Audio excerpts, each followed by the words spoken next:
الرحمن الرحيم الحمد لله رب العالمين والصلاة والسلام على سيد المرسلين وعلى آله وأصحابه ومن تبعهم بإحسان إلى يوم الدين أما بعد.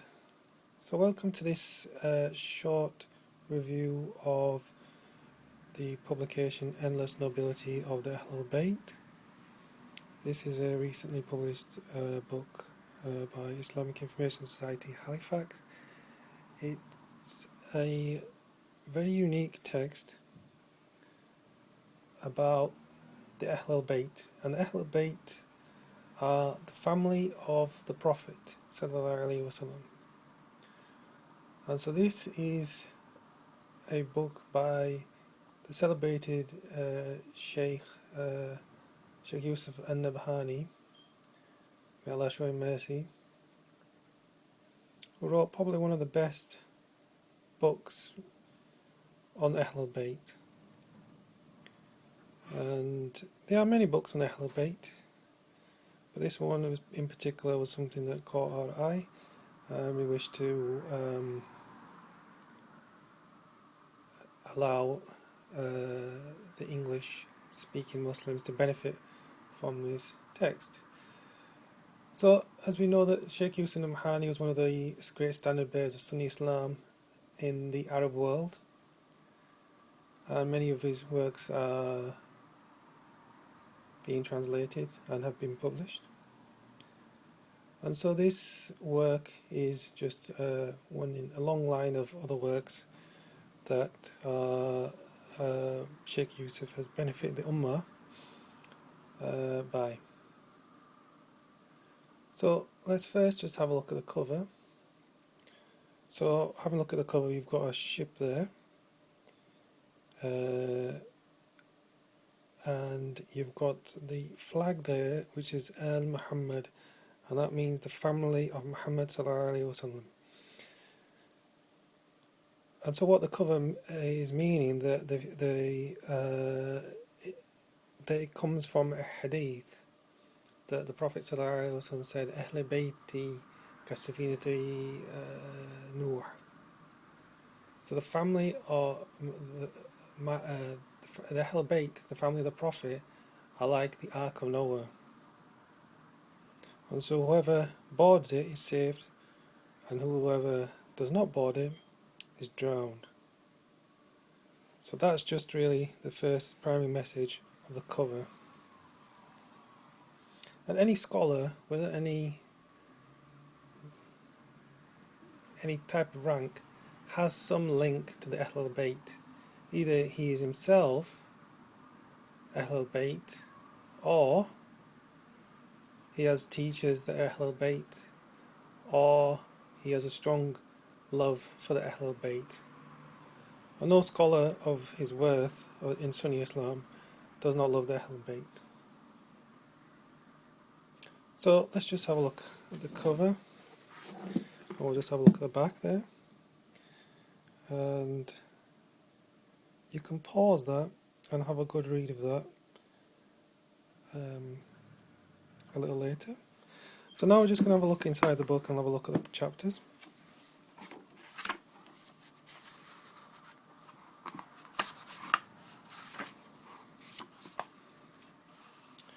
And so we've got first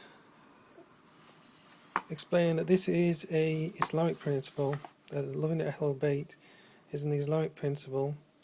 It's not something that's come from the Shia or from other groups. This is something that is it's something that the Sunni Islam is known for.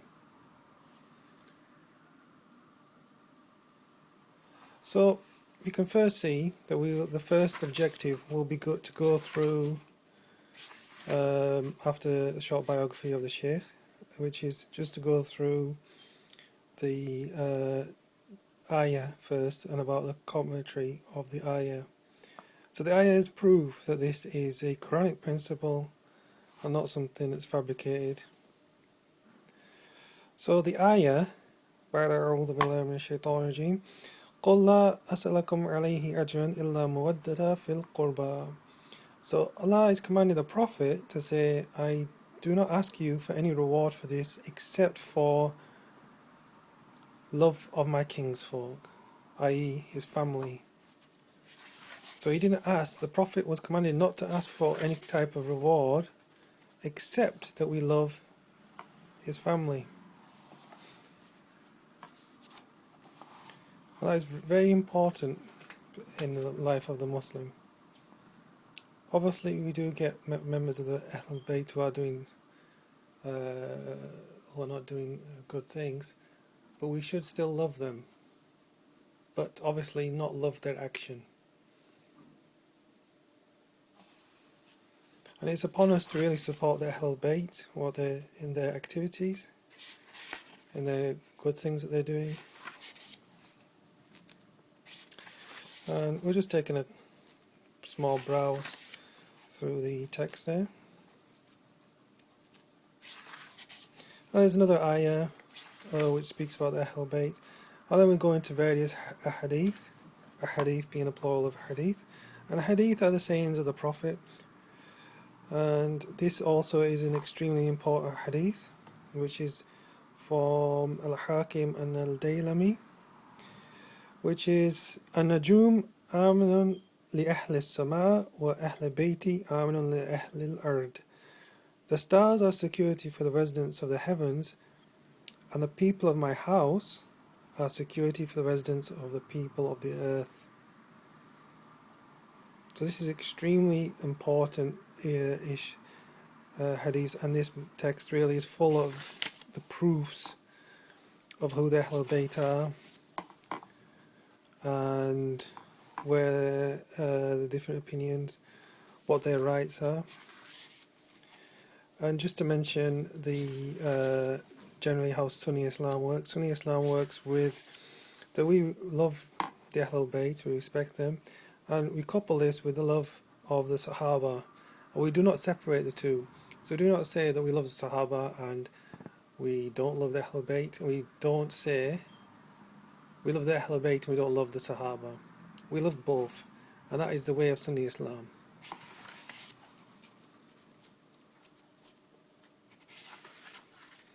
So we're just taking a browse here.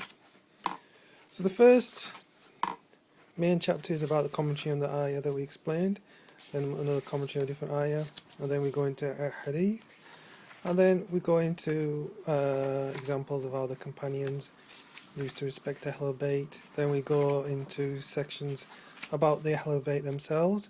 So we have a section on Fatima radiallahu anha, Ali, Hassan and Hussein karamallahu wajhu wa radiallahu anhuma.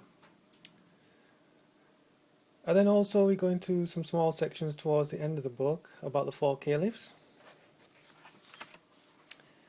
and then we close the book on the last of the four rightly guided caliphs, which was Ali karamallahu wajha. So we hope you've enjoyed this very brief review of this text, and those who are wishing to purchase this text can see the links below in the text box and see the full details of going to the ISINSOC website, which is www.isinsoc.org. And we hope you've enjoyed this review, and thanks for your patience.